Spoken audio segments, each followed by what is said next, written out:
Salam Bapak Ibu yang dikasihi di dalam Tuhan Yesus Kristus. Selamat pagi.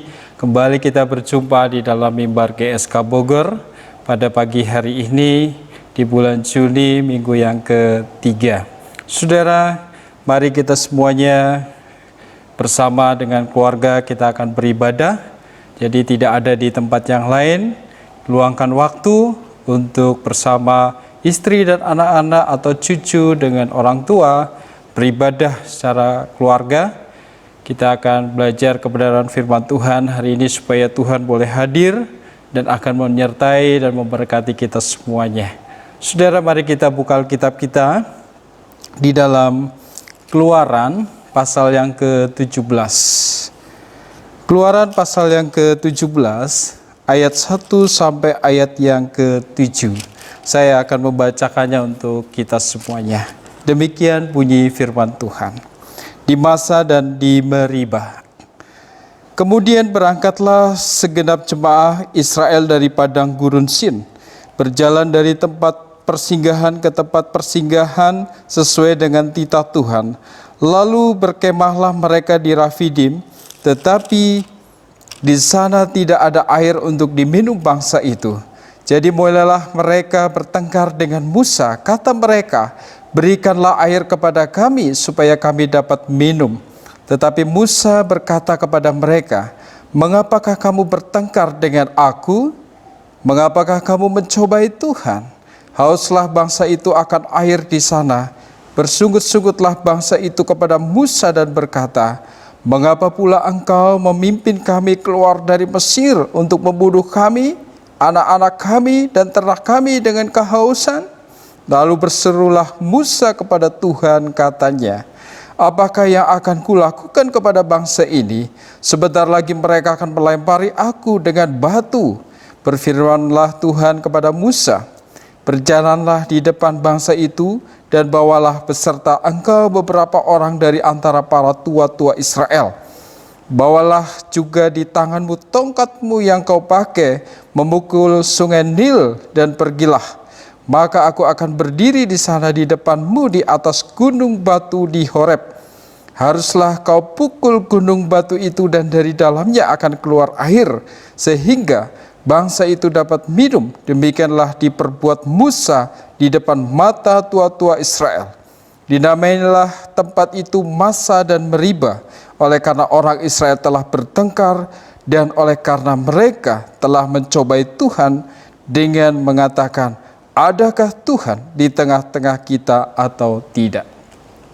Saudaraku yang dikasihi di dalam Tuhan Yesus Kristus, pernyataan dan pertanyaan seringkali muncul saat ini di dalam masa-masa pandemi, yaitu di manakah Tuhan ketika corona ada? Di manakah Tuhan bekerja?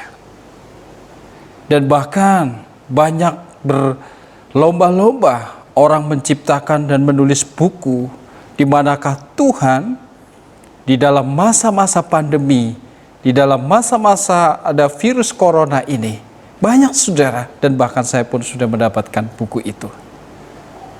Inilah yang terjadi di dalam kehidupan kita sebagai orang percaya, bahwa kekhawatiran itulah yang seringkali lebih besar dari sebuah pengharapan kita kepada Tuhan. Maka tidak salah bahwa banyak orang bertanya di manakah Tuhan itu. Kekhawatiran saat ini saudara banyak menghantui orang percaya. Kemudian banyak juga orang percaya terjadi penyesalan. Lebih baik seperti dulu. Saat ini kami dalam keadaan sukar dan susah. Sehingga mereka pun banyak menyalahkan orang lain, bahkan menyalahkan Tuhan yang selama ini mereka sembah. Ingat saudara, kita tidak dapat memecahkan masalah kita dengan menyalahkan orang lain. Seperti bangsa Israel. Masalah Israel sebenarnya adalah ketidakpercayaan dan keinginan mereka untuk kembali pada kehidupan yang lama pada saat itu mereka di Mesir. Mereka merasakan di sana walaupun terjadi penindasan, tetapi mereka tetap makan dan minum dan tidak kehausan. Mereka meragukan Musa, apakah disetujui Tuhan atau tidak. Mereka bersungut-sungut terhadap Musa, petugas Allah ini. Dan dengan demikian mereka mencobai Allah sendiri. Di dalam ayat 7 bagian C, di sana dikatakan, adakah Tuhan di tengah-tengah kita atau tidak? Jadi mereka mengalami sebuah penyesalan, saudara. Sudah keluar dari Mesir, tetapi mereka mengalami kelaparan, kehausan. Dan ini di dalam konteks ini sebenarnya mereka sedang kehausan, butuh minum, butuh makan, dan sebagainya. Sehingga mereka bertanya, adakah Tuhan atau tidak sih sebenarnya? Lebih baik aku tetap tinggal di Mesir, walaupun dalam penindasan, tapi aku tetap makan dan minum. Ini saudara yang seringkali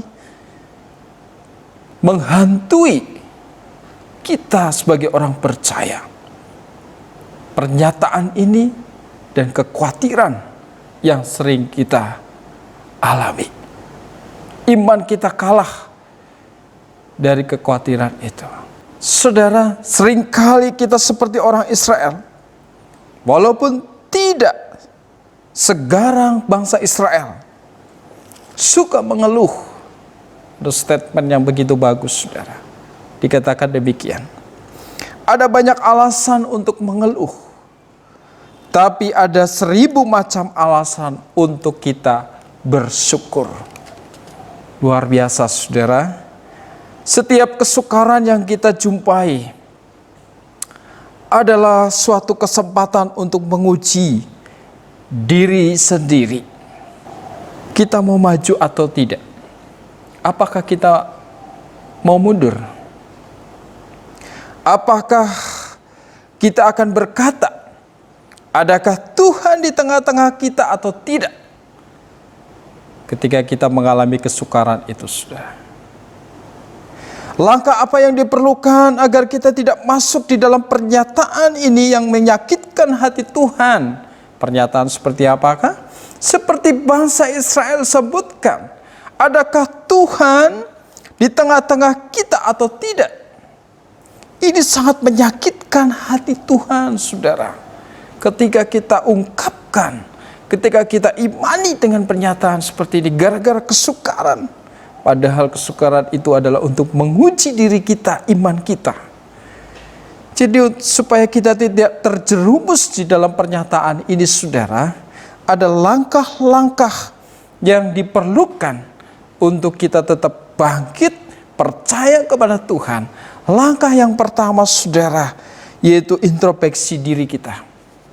Di dalam ayat yang kedua, di sana dijelaskan demikian. Jadi mulailah mereka itu bertengkar dengan Musa.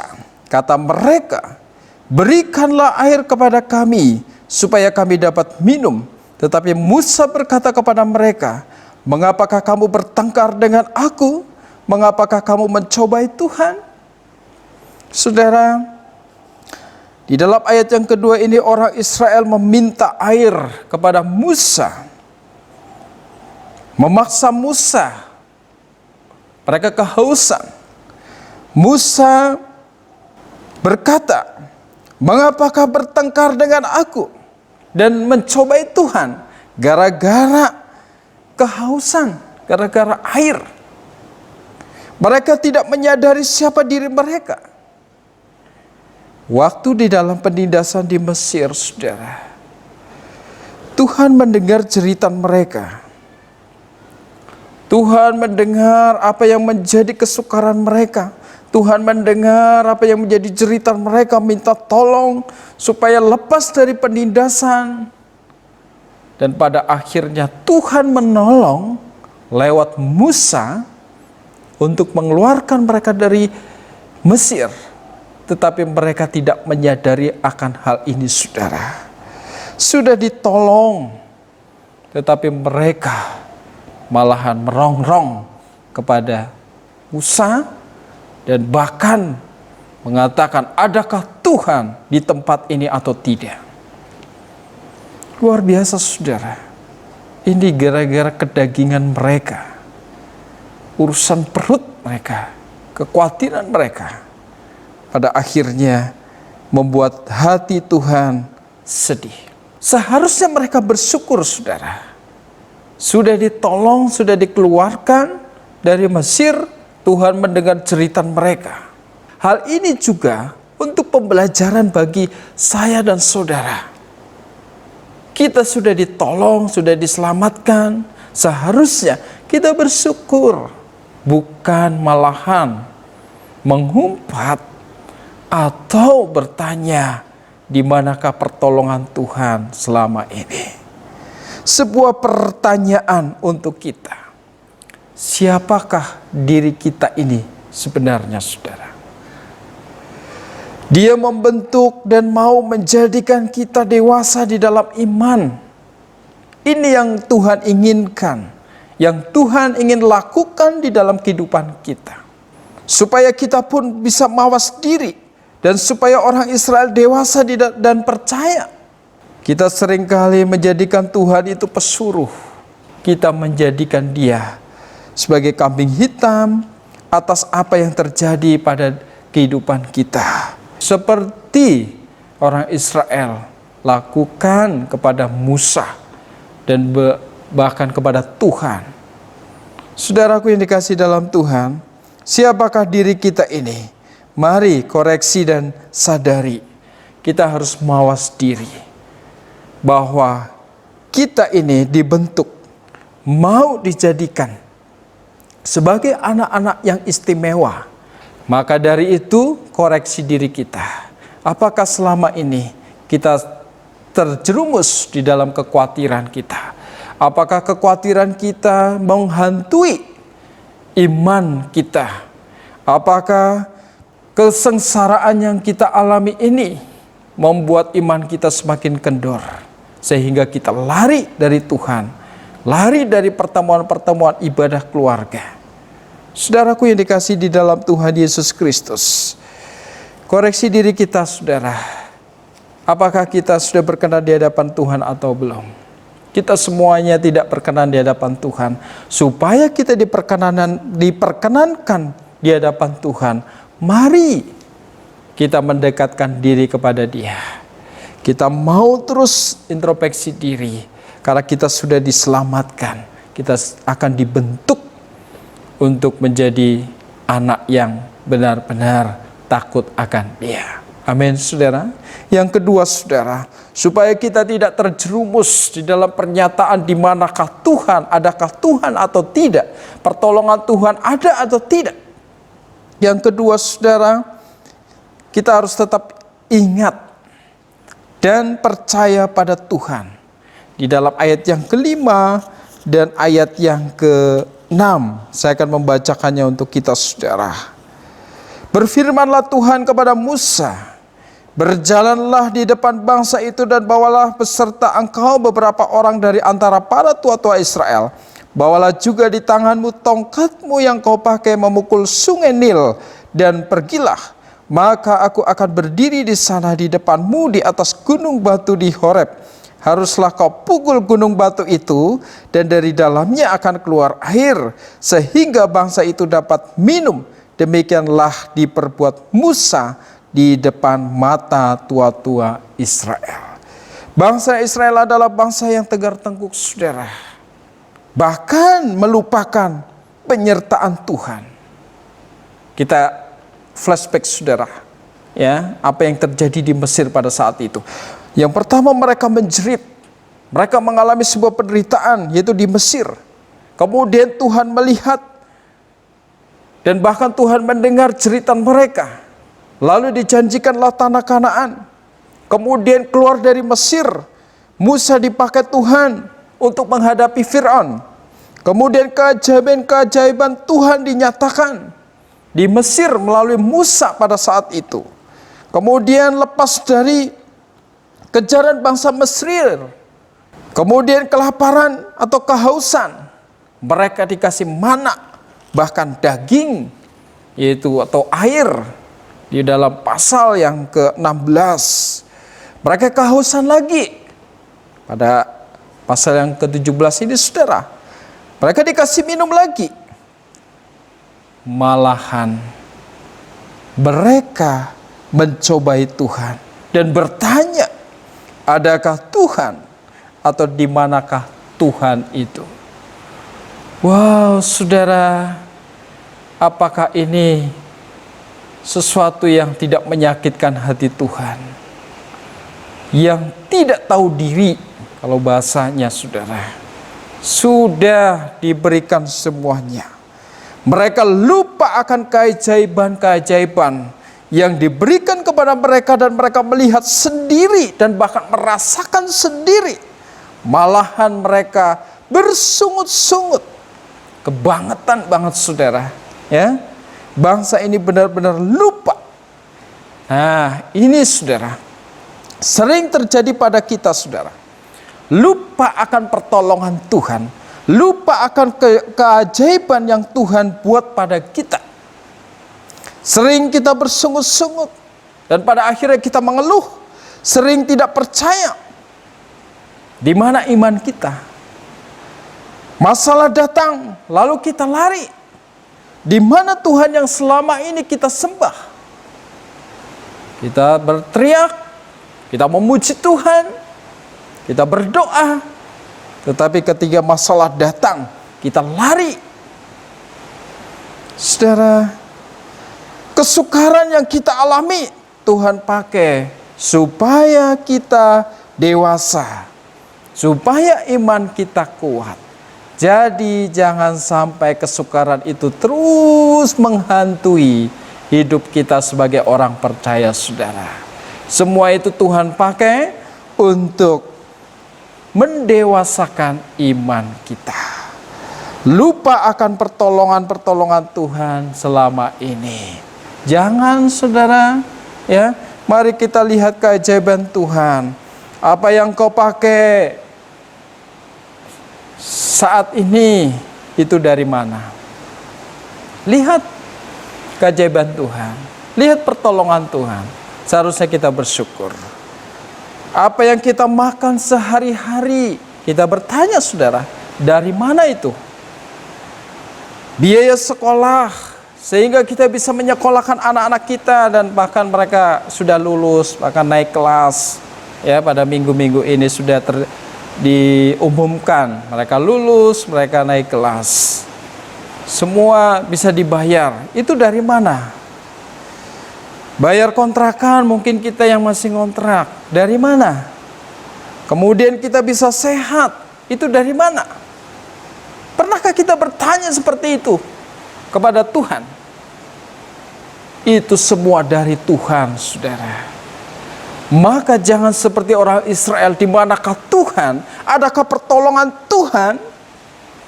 Semua Tuhan sudah berikan, tetapi kita yang terus terjerumus di dalam kekhawatiran itu, sehingga kita tidak bisa melihat pertolongan Tuhan yang ada. Mata kita terus senantiasa gelap, mengatakan, di manakah Tuhan selama ini? Saudaraku yang dikasihi dalam Tuhan Yesus Kristus, kenapa masih sering mengeluh saudara? Jangan punya karakter padang gurun. Ya, saudara tahu karakter padang gurun, yaitu orang Israel yang diputer-puterin karena tegar tengkuknya mereka. Harusnya 40 hari tetapi muter padang gurun selama 40 tahun. Karena apa? Tuhan ingin mendewasakan mereka. Dan yang bahkan yang masuk di dalam tanah perjanjian itu, yang dijanjikan Tuhan, itu generasi sekian yang mendapatkan janji itu saudara. Mari saudaraku yang dikasihi dalam Tuhan, ada banyak alasan untuk mengeluh saudara. Tetapi ada 1001 macam alasan untuk senantiasa saya dan saudara bersyukur kepada Tuhan, karena Tuhan sudah memberikan yang terbaik untuk kita.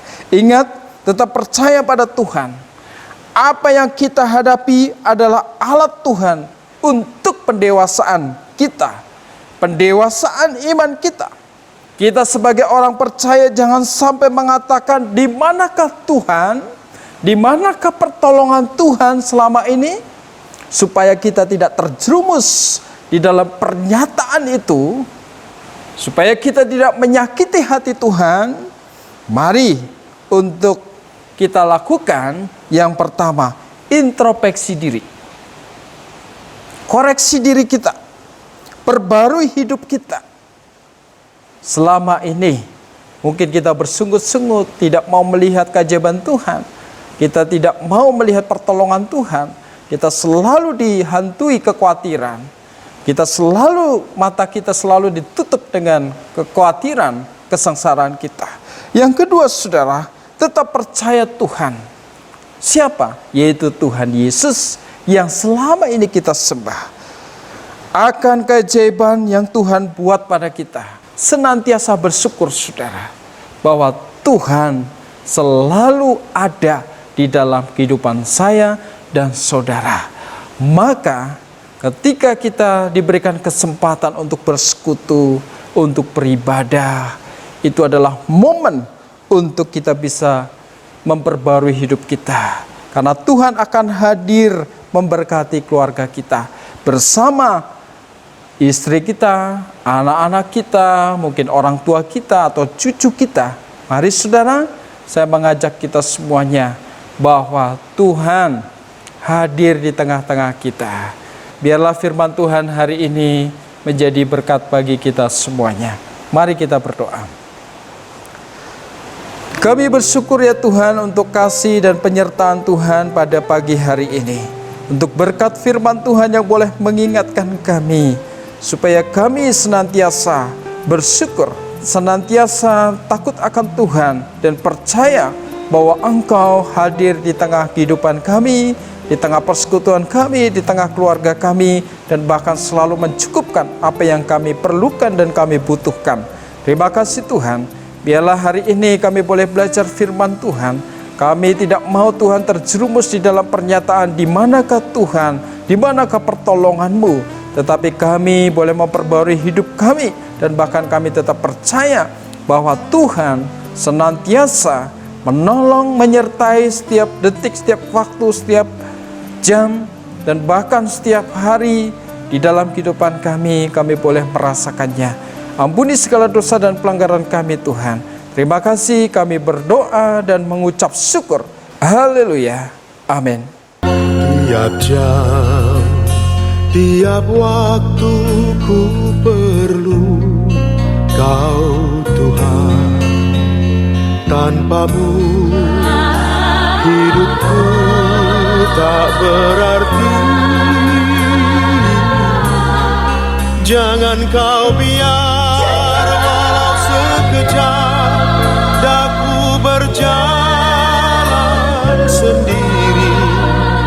Pimpinlah jiwa